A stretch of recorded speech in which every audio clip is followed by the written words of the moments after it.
Beaucoup d'entre vous connaissent le manga GTO qui raconte les aventures du professeur Eikichi Onizuka, un professeur complètement décalé qui va mener un véritable combat contre le système scolaire. Mais connaissez-vous sa jeunesse? Connaissez-vous Young GTO?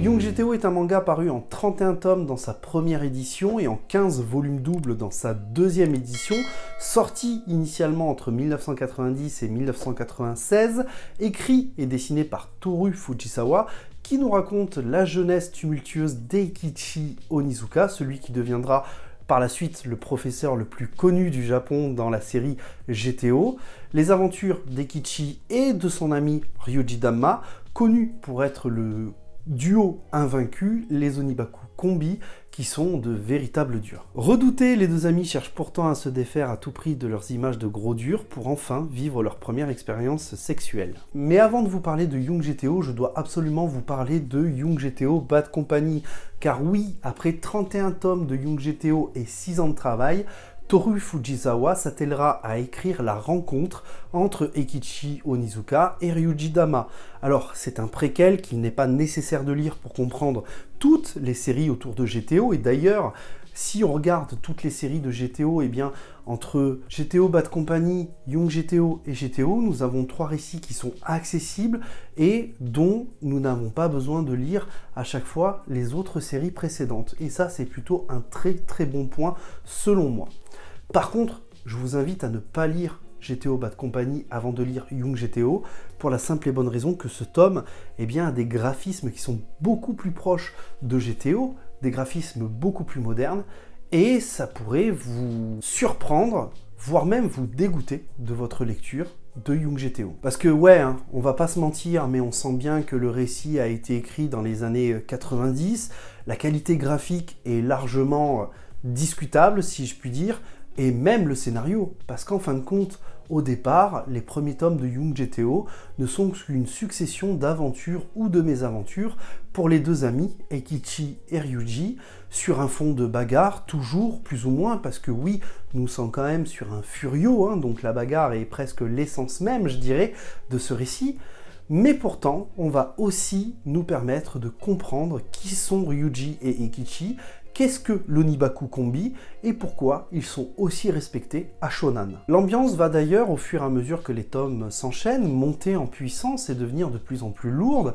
Le scénario va devenir de plus en plus mature et surtout pendant 2 arcs où la violence va prendre des propensions extraordinaires, dingues, nous montrant ainsi l'envers de décor des guerres de gang, la haine qu'ils se nourrissent entre eux et les relations entre eux et la police. Puis, suite à ces 2 arcs, la tension redescendra gentiment, nous livrant de nouveau les aventures et les mésaventures d'Eikichi et de Ryuji. Ce que j'ai énormément aimé dans ce manga, c'est d'une part les thématiques, mais également le scénario et l'ambiance. Bien qu'étant un furio, Young GTO s'est joué sur les moments les plus calmes, presque slice of life de la vie de lycéens d'Eikichi et de Ryuji, nous livrant ainsi des moments beaucoup plus légers, beaucoup plus drôles, mais c'est aussi assombrir son ambiance, c'est aussi faire devenir son scénario beaucoup plus mature, beaucoup plus sérieux, avec des thématiques assez graves. Car oui, ici il n'est pas simplement question de baston, mais bien de mettre en avant certains sujets importants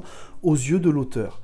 Il dresse le portrait d'une jeunesse incomprise et délaissée par leurs aînés, pointés du doigt comme des marginaux de par leur manque d'investissement dans le système scolaire, un système qui ne leur correspond pas. Mais il pointe aussi la montée en puissance de la délinquance juvénile en lien avec la situation économique dégradée du Japon dans les années 90, créant de nombreuses inégalités sociales et un écart important de vision et de valeurs entre parents et enfants.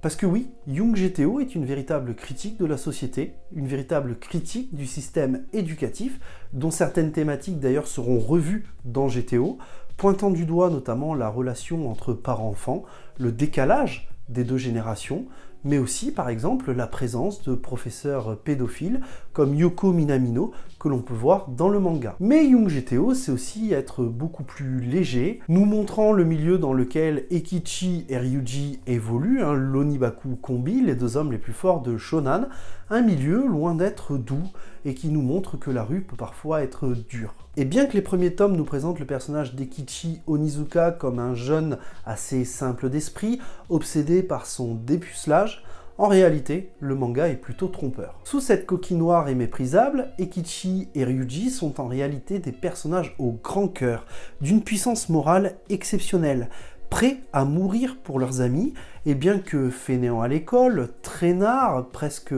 verbalement violents et décalés, ce sont des personnages qui visent toujours juste dans leurs propos. L'amitié, une des plus grandes valeurs illustrées dans le manga, mais aussi l'éthique et l'intégrité des personnages, font du manga une valeur sûre, nourrie d'un humour décapant et omniprésent.